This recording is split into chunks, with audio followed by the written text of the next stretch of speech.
And this sounds like a hilarious experiment. This is a guy who's asking a bunch of Irish and Italian guys from Queens, how much would you have to be paid to be black? I would have liked to be in the room, and their black buddies were in the room too, and they were By like, the way, I probably was in the room in those days. I come from that area myself. Yes. So I'm sorry. Go ahead. Yeah. That's absolutely hilarious. I'd be interested in what your figure might be. But so he asked all these guys, like, how much would you have to be paid to be black? And they wrote anonymously on notebook paper.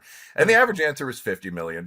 And so this became just extremely famous as an example of look at the value working class whites assign to white status. That shows that this is an institutionally, structurally racist country. These white construction worker and cop types know that they're going to benefit throughout their lives from being white. And it struck me that they didn't use a control in this experiment, meaning that they didn't ask any black guys how much they'd have to be paid to become white. They didn't balance this out. So you're not testing whether this just measures kind of almost ignorant pride in your ethnic group as versus some kind of really rational assessment of benefits. So for my dissertation, I actually designed what I think is a pretty good experiment, where by the end I'd asked almost 2,000 people in this anonymous design that's called a list experiment. First assuming this is even possible to eliminate the people that just thought the question was stupid, Right. this were even possible. How much would you have to be paid to transition a series of identities, but your race from, say, white to black or from minority status to white? I threw in your sex from male to female, from female to male, your sexual orientation, etc.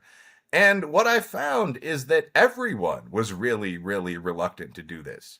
It didn't have anything to do with race at all.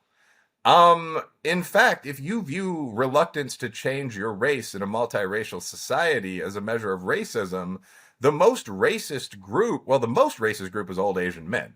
But the most racist large group would be black people.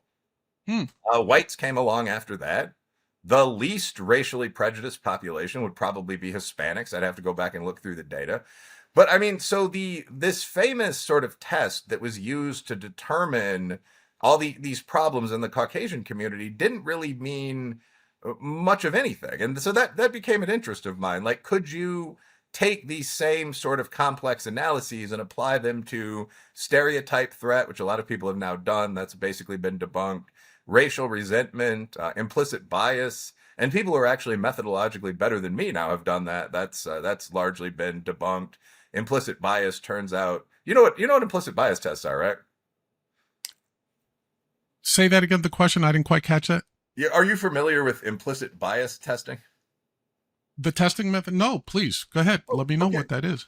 Yeah, so implicit bias tests are this thing which became very big in business about 10 or 12 years ago. An implicit bias test is another one of these attempts to measure kind of subtle racism. So what an implicit bias test is a test that projects a series of words on a screen, basically, words like happiness, and then often literally a series of, for example, cartoon faces, a white guy and a black guy. And you are asked to associate the face with the word, basically. There are a couple of ways to do Okay. this, like right clicking on the face. And the idea of the test is that if it takes you longer to associate a black face with a happy word than a white face, you're a racist. And Gotcha. I mean, I always thought this was pretty dumb. Like there might be something there might not be. But the question is, does that actually correlate with anything in real life? Like, are people that are slow face clickers also less likely to hire black dudes at the firehouse or Right. something? And Right. you have to actually go out and do like a large end study where you do this. You work with bosses or Sure. something to test that. And someone finally did that, and they found out no, there's absolutely no correlation at all. It's just Okay. completely meaningless. But I guess the point I'm making is that really became an interest of mine. Like, were these Right. complicated laboratory techniques that people were using to accuse everyone of racism or of quote unquote objectification of women, which struck me as just normal sexuality.